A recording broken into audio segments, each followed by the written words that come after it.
Can you imagine one who was the gentlest of men, while being the most brave and just of all who've been?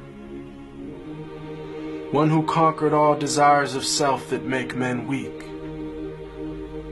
who granted all who asked him precisely what they seek, whom only jewels poured out his mouth whenever he would speak, who was the gem amongst the stones of men who shined unique. A selflessness and generosity that some would say was merely myth until they'd seen one of the lovers of his way, who used to mend his sandals, used to patch his clothes, who used to serve his family whenever he was home, who had a noble shyness, not gazing long upon a face, who honored all he ever met, be he king or be he slave, who always felt himself at home the most amongst the poor, who never angered for himself, but only for his Lord, always just, always truthful, conscious of the one,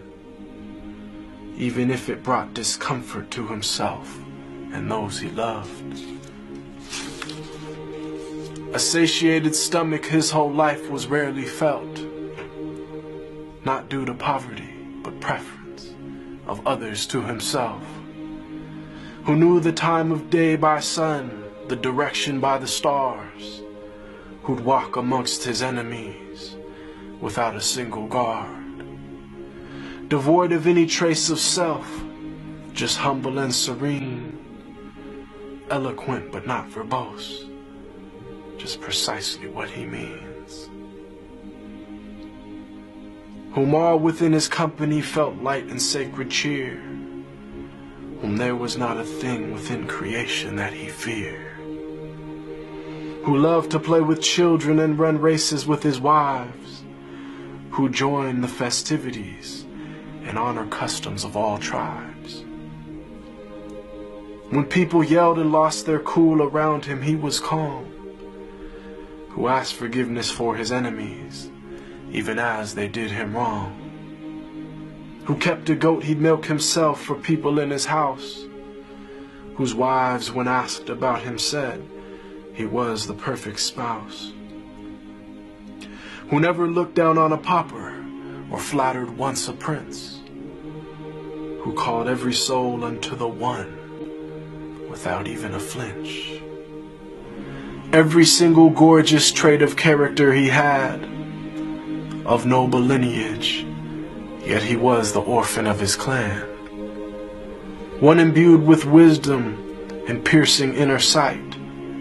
yet he was the unlettered one, who'd neither read nor write. All knowledge and trait of character unflawed were placed inside his very being directly by Allah. The way to salvation and triumph after death, to detachment and joy in life with each and every breath, to walk the righteous path and never falter come what may. May Allah give us success in following his way. They call him Al-Amin, the trustworthy, the honest, and I call him beloved, my master, Muhammad.